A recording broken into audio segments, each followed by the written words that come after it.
السلام عليكم ورحمة الله وبركاته. وياكم جمتوتا وجرتوتا أهلا نوشو ترى جرتو الحمد لله أنك قلت ربي أكم جستاني وردفتوتا كيا ونبتي كيسن ومكانا قلت راتني أنا نفو مكانا قارا نفتني سنين جدا وريامتي وراتاتا يا سنين دليرا أنا نفو ردي بني سورة جرتو الحمد لله أنك قلت ربي baga nagatatanii baga jiraanne wal argine isiniin jira obboleeyyantiya. Kaasuudhaan duree takkuun qabadhee isiniif dhufee mata dureen kiyyallee akkasidha. Warri mana kanaaf haaraa taatan sabiskiraayib gochuu hin dagatinaa. Yaada yoo qabaattan koomentii lannuu kaa'aa isiniin jira. Kallattiidhumaan gara yaada kiyyatti seenaa isin irratti dhiyeessu hordoftoota kiyya. Maaltu ta'e beektanii? Darbii kaleessaa gammadaa shoo raachuu garmaamuu tolaa jedhisanii raachuu tasfaayee intarvii isaa saniin dhaggeeffadhe. Intarvii sun baay'ee tokko natti dhagahame. Sumarraa waan takka waan natti dhagahame isin godhufe hedduu keessan argitanii jirtanii ol isin argine immoo yaada tokko isinitti himuufini. Ani injira mitire nama tokko yoo dhaggeeffatti waan sitti dhagahamu jira. Anis akka nama tokkootti akka saba tokkootti akka raachuu nama raachuu jaalatutti gisee inni dubbatu, gisee inni haasa'u, gisee inni rakkoo isaa himatu wallaahi wajjin boohee hin boo'e. Inni maal boo'aa midhiiruma odoo dubartii ta'e baay'ee hin boo'aayyuu garuu obsa qaba. Wallaahi mucaa kana wallaalu nama abbaan qabeenyi qabu wayisa hanga sa'aatii kaleessa galgala intarvii isaa dhaggeeffadhutti jechuudha. Nama abbaan isaa qabeenyi qabu wayina fakkaata raachuun nama haatiif abbaanii haala gaariin kunuunsanii warri qabeenya qabuun se'a malee nama rakkatee namni haatiif abbaan xiqqeenya irratti irraa dhabamanii nama rakkatanii guddatan natti hin fakkaatu. Wallahi namni aadaa seenaa adda qaba hundumtinuu. Tanaan dura seenaa isaa hin beeku. Hanga seenaa isaa kana dhaga'ee baay'ee tokko garaana nyaate. Wallahi laazim baay'ee garaana nyaate. Keessaayyuu gisee inni baay'ee haadhaaf abbaa haasa'u sanii baay'ee tokko garaana nyaate. Wallahi haadhaaf abbaa jechuun baay'ee rakkisaadha. Gaaddisa jechuudha. Namni haadhaaf abbaa hin qabne nama gaaddisa jala dhaabbatu hin qabne jechuudha. Dhugaa rabbii odoo haadhas dhabanii abbaa argatanii odoo abbaa dhabanii haadha argatanii homaa hin taane garuu lachuu isaaniitu hin qabanii.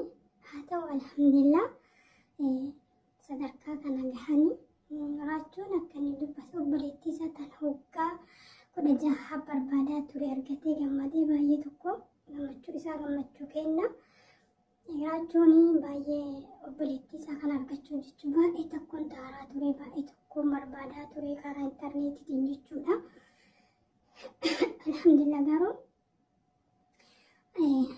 argateera, gammadeera, wal qunnamaniiranii. Isheenillee akka biyya Faransaay jirtu duraan hin beekaa ture garuu wal argatanii waliin haasaa hin qabanii. Baay'ee barbaadaa ture abdiitu oduu abdiin kutanne jechuudha. Cimaadha mucaan sun baay'ee dinqisiifadhe. Odoo guyyaa tokkollee abdii hin kutanne karaa intarneetii imeeliitiin odoo soqatu argatee jechuudha. Obboleettii isaa kana kan waggaa 16 fi addaan bahanii turanii akka inni yeroo isaanii dubbatu intarvii sana irratti gisee isheen gara Faransaay guddifannaa fi deemtusan isiin nama umurii 5 inni nama umurii 10 takkasidha. Yoo san xixiqqoodha jechuudha. Inni isatu xiqqoorra guddaadha malee gisee ummaa isaallee duutee jettu yeroo masan tololu isiin waggaa 5 waggaa 11 inni dhalli jechuudha achirratti. Wallahi rakkoodha. Odoo abdiin kutanne waggaa 16 fi barbaadataa ture garuu alhamdulillah argateetiin baay'ee gammadeera. Raachuun raachiyee garmaamuu tolaa baga buleetti argitiin wal argattee gammaddee siin jedha habiibi. Ayyuu akkanatti ilaalu beektaa nama qabeenya wayii nama haatiif abbaan isaanii Finfinnee keessatti qabeenya qaban kan lafoo kan maalii qaban kan makiinaa qaban akkasii siyaaraachuu kana yoon argu jechuudha. Inni illee zanaafataa jedhee gisee geemis taphatu ta'e gisee gadi ba'us ta'e bakka nama hiyyummaa irraa mul'atu hin fakkaatu. Ila bakka fataa zana jedhee deema mal isaanii keessa gisee ni geemii taphatullee hin laallaa.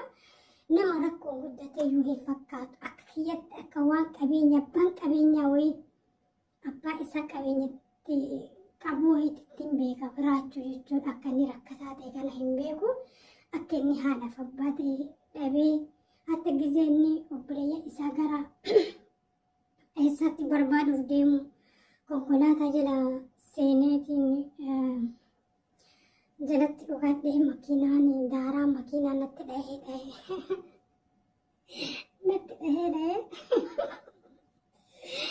bineensa wayii fakkaata jedhee akkuma tasaa namicha luka ciniine maal jedha namicha wayii luka ciniine akka qalbii ta'e hin taphata raachuun diqqeennarraa hin taphadha nama taphataadha.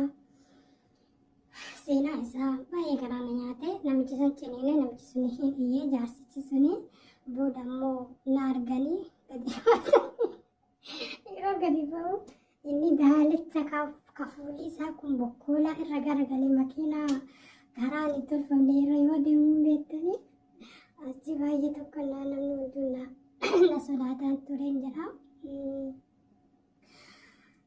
Kanaan booda maaliin ta'eere fuula isaallee dhidhiqatee maal jedhee achi namallee makiinaa keessatti bakka taa'ullee godhanii fi konkolaataa keessatti tattaphachiisee namaallee waa weelluu waan takkaan sirbee fi akkasii gara birrii 60 takkaan gooranii jedha. Seenaa isaa irratti yoo dubbatu seenaa isaa baay'ee garaa nama nyaata diqqeennuma obboleeyya isaa tajalaa baddeellee gargarfachaa illee sussuqataa ture.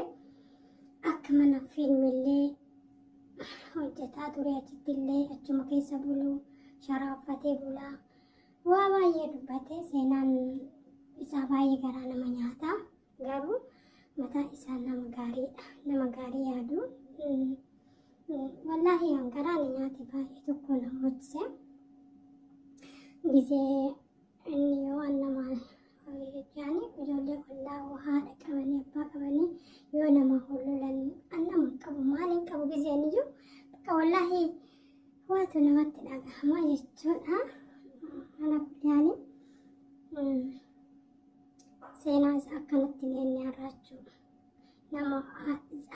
nama haadha abbaa qabu nama qabeenya qabanii warri isaanii nama qabeenya qabu warra sooressarraa nama dhalatee hanga isaa ammaa kana Finfinnee keessa haadha mana haadhaaf abbaa jiraatutti hin beeka malee akka inni haadhaaf abbaa diqqeennatti dhabee rakkoolee hedduu dhandhamaatiin as ga'e kanatti quba hin qabu seenaa isaa warraa beekuu hin qabu. Alhamdulillah namta hundaafuu jiraachuun obboleettii isaallee nama gammachiisaa baga wal argattanii baga gammaddee والله مالي ربي سنا قمتشيسو ولدتي سنا فيديو ولد سنا قرسيسون جرى راجو برمامو تولا والله إدو ورانا منياتا سينا نساء كاتم بدي نساء لي قرو صدركا كنا قولو وان قدانا والبرباد التاني والرقجون اللي وان قدانا انزنا وردتوتا كواجمتوتا كيا راجو ورجال التحين بيننا لما هيدو رجالة راجو والله أنا سكون لما تقوتي نتدا بحامي دربي سلالي يجورا باي تقسينا سابرانا ياتي والله يا الله دانم نيو فتي ديمي نمو مكبيني كمفا نمو مسينا غارين قدتي صدقا كان غيفا سينا garuu namni akkaataa akkamii akka guddateef akkamitti akka jiru akkamii akka jiraataa rabbuma of beeka. Raachii baga gammaddee buleettii kan keellee yeroo dhiyoo keessatti qaamaa wal argattanii akka wajjin gammaddan abdiin kiyya guddaadha. Kanaafuu baga gammaddee wallaahi baga gammaddee siin jedha. Umurii si haa dheeressuu abshiiree haadhaaf abbaa keellee rabbitti araaramu. Akkasiin yeroo dhuftoota kabajamtoota kiyyaa seenaa raachuurraa waan xiqqoo dubbadheera akka hin dubbadha jedhee dhufee marra harka babbadee akka كيروس التجيب اسمه كي كيس كهاتي نرى فيديو اساس سكندي تربا وما فيديو كي كان رسمي كايا أنا كانوا ماتين تمرابي ودفت تهوجم تذكية أكسين جا سكندي تربا مرة سني كايرا تجيب فتا سماني نجاب ترى وانا لو دفتني قالتو ما الفتا سني جا أبو جتون تسمع أدم بهم تسمع أدم بو أرجي يوم بيك وقاك جراتشو شيء بيك تطرته جراتشو شيء بيك أكجرت بيك أكجرتم بيكا إيش أكجرتم بيك إيش أكجرتو سنم بيكا أو بيك تبى بيام بيكا أو أكمل أكجرتو مال أكجرتو قروبا بيا برا أكجرتم بيك كوبان كابون توري أو بيا برا جرت يجول بيا فرنساي جل مادان كنت سوكو